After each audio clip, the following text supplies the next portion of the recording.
Hey guys, Thrasher here. We have some brand new content, some new login bonuses, a new PvP season, and some news about some upcoming content. Let's talk about it right now.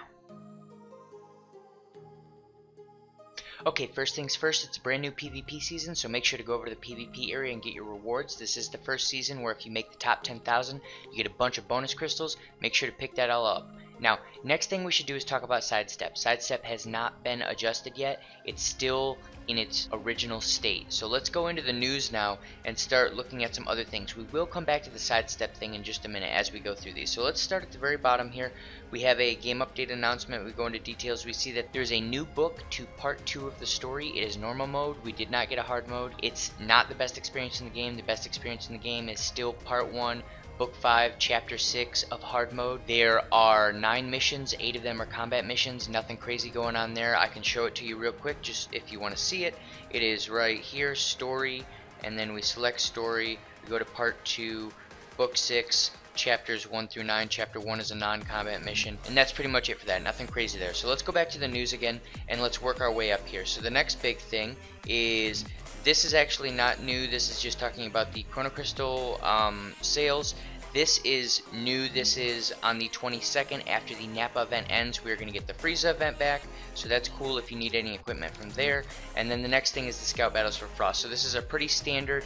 There's the 4 EX versions of fighting Frost in a Scout Battle. Make sure that you get either the Yellow Hero Frost or the Blue Extreme Frost up to 1500, so that way you can do all 4 of these with just a Frost. That will get you 200 Chrono Crystals overall, 10 for each of the 4 missions as you do them one by one, and then 40 for soloing it with just a Frost. So let's go ahead and back out here. And speaking of Frost, we have a new PvP season, which is right here. We're going to go ahead and open this up. As we go through this and you do your Z1 adventures that come from this PvP season, you will be getting Frost. Let's go down here, and there's the Frost himself. The next thing to look at is this equipment item. In my opinion, this is not a very good equipment item. The slot 3 isn't terrible because hybrids are pretty much the meta now. It does give you a fair amount of hybrid defense. Slot 2 is reasonably good. 15% is a little bit low. There are lots of equipment items that roll up to 20%, so it's not insane. And then the first slot is critical. Critical still is not an amazingly good stat. It still doesn't scale well.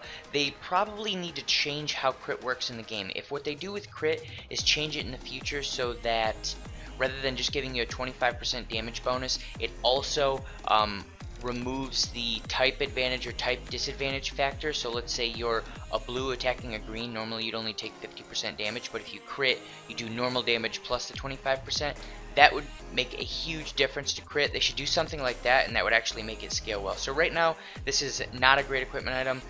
Grab a few of them just in case they change crit at some point, but overall, not amazing. We're going to have pretty much the same rewards as last season.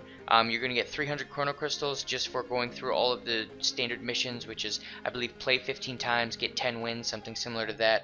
And then you're going to get your 10 tickets, and then the exact same top 10,000 rewards as last season. Try to go for at least top 10,000. After that, it's probably not worth the grind, but at least get top 10,000, get your 1,000 crystals, get your extra Masters Pack Summon tickets, and it's worth it. So if we scroll down right here, we'll see the actual crystals that I was talking about, and we can go ahead and back out here. And then the next thing to talk about is this huge update countdown campaign. There are multiple assets that have been added to the game that show us a 5-day countdown, 4 days until the huge update countdown, blah blah blah blah blah. There are login bonuses that we're going to get. These are going to start, I believe, on Friday because the update is going to be on Wednesday. So we're going to see Friday, Saturday, Sunday, Monday, Tuesday are going to be our 5 updates here. You'll see we'll get 5 energy tickets. I believe those are just tickets that give us extra energy. They've been in the game. They're the same ones that you get from the Chrono Crystal pack if you buy that. And then the second day you get 50 Chrono Crystals. Cool. I think it should probably be a little more than that, but that's fine. And then day 3, this Masters Pack 1 SP 30% chance summon ticket. So essentially what that's going to be is you use the ticket, there's a 30% chance of drawing a sparking unit. It looks like we're going to get 2 of them, so chances of you actually getting a sparking unit out of that are reasonable, but not super high. I would say it's probably somewhere around 50% or so. So if we go down here, it just talks a little bit about the Masters Pack summon. They're essentially telling you, make sure you get your login bonus stuff, blah, blah, blah, blah, blah, nothing crazy going on there. So let's actually talk about this huge content update, or just huge update. This is going to tell us a lot when we see what this actually ends up being next Wednesday. It's going to show us if there's a lot of content here and a lot of front-end stuff that the actual user cares about. That's awesome. That's good for the future of the game. We understand that they're really thinking about the user, whereas if they make some huge update where all it's really doing is changing the way the combat works and changing the way underlying mechanics work, yes, that will be a huge update, but most people are not going to notice that it's a huge update. So whenever this content update does come out, this huge update, we want to hope that it's very content based. So there will be lots of things I'm sure that will change on the UI side and things that will change in the underlying mechanics of combat. I think there's a good chance that this is when we get the sidestep adjustment, even though I don't necessarily agree with a combat adjustment in the middle of a PvP season, whatever.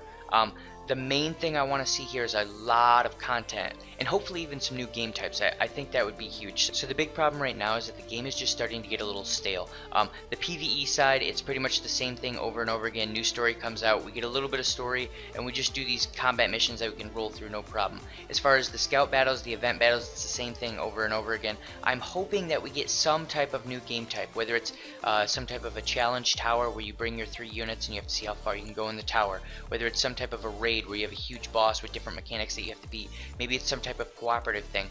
The big thing that I want to see in the very near future is some type of new gameplay outside of what we've seen so far. And then on the PvP side, it's getting a little stale just because the meta is so rigid right now. I'm hoping that they can start to open it up a little bit more, but that's just something that will change as they add new characters in the future. I don't know if there's too much they can do on that side. And then one last thing to note, we back out here, and I don't know if you can really see it here, but if we go to missions, as you can see, I'm level 101. At 105, I'm going to get another Z power for Pan, and I believe you get one more at 110. And then after that, there were no real rewards every 5 levels, so 110 was the last one that you could get, but they've actually added more. So at 115, 120, and so on, you're going to get Super Saiyan Red Vegeta, and then once you have 100 Z power for him, it's going to start giving you Super Saiyan Red Trunks. Obviously those aren't the best sparking units in the game, but they're also not bad either, and it just goes to show that we're going to continue to get sparking characters through Z levels, so make sure you keep leveling up